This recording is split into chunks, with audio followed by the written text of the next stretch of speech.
Temporary lang muna guys kasi hindi pa kasi tapos yung pinapagawa naming bahay. Dito muna kami kay kuya. Then, gagawa kami ng maliit na payag. Ayan, bahayan nila kay kuya. Naitayo na po kasi yung dalawang haligi. Isa na ang kulang guys. Maliit lang, hindi gaano kalaki. Yung payag namin gagawin. Hi guys, good morning. For today's video, magbiak po tayo ng kawayan guys. Gagawing pang dingding dito sa payag naming ginagawa. Sa mga nagtataka guys, wala na po kami sa Iligan City. Umuwi na po kami dito sa Zamboanga. Isang buwan na kami dito guys. Kasi mas advantage kasi din guys kung nandito tayo sa sariling lugar natin. Hindi na po tayo magbabayad ng renta. At saka guys, nag-resign na din si husband. Then napag-isipan namin ni husband na magdidegosyo na lang ng maliit. Yun, ito, ginagawa namin yung matutuluyan namin na maliit na payag. Hindi pa kasi tapos yung pinapagawa naming bahay guys. Matatagalan pa talaga yun kasi mag-iipon pa ako. Kaya ito muna temporary itong payag na ginagawa namin ngayon na matitirhan namin ni husband. Kasi guys, mag-iipon pa ako para pambili ng mga materyales. Laban lang po tayo sa buhay guys. Tuloy lang tayo sa ating mga pangarap. Walang mahirap kung may pangarap, 'di ba guys? Kaya walang susuko.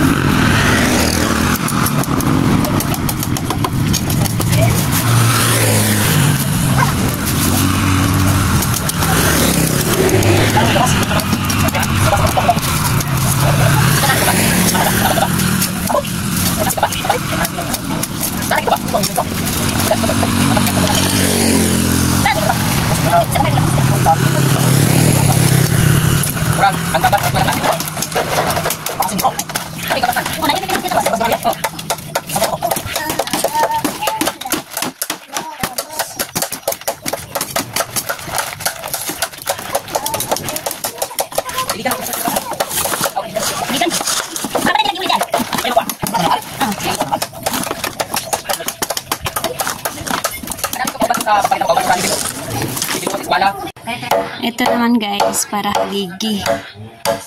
Pinapantay ni husband para ipapatong kasi namin sa bato. Paborito na lang kayong pirita ko. Niyagi, ako trap pirita. So guys, itatayo na po nila yung pangatlong haligi. Ito po lahat gagamitin namin guys na pangdingding. Hulog ka ha, mamacho ka!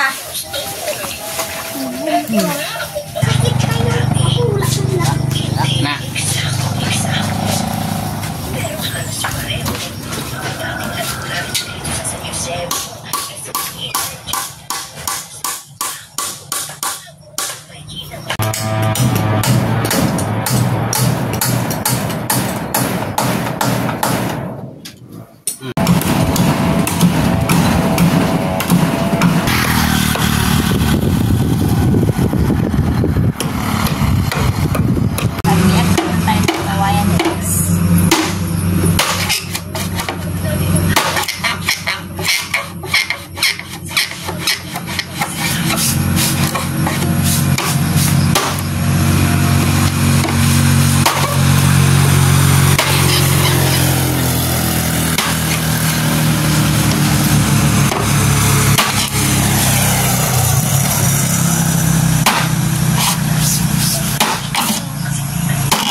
So, do awat tong langgam dito, baka nang halong, makaon niya itong biyag lang.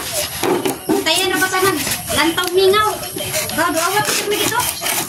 Jangan na pa kayo ng halong niya. Isa na lang daw niya, buyag lang. Isa na lang niya, buyag lang. Hindi, mahurot pa na niya.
Nakatalikuran ka diyan, ah!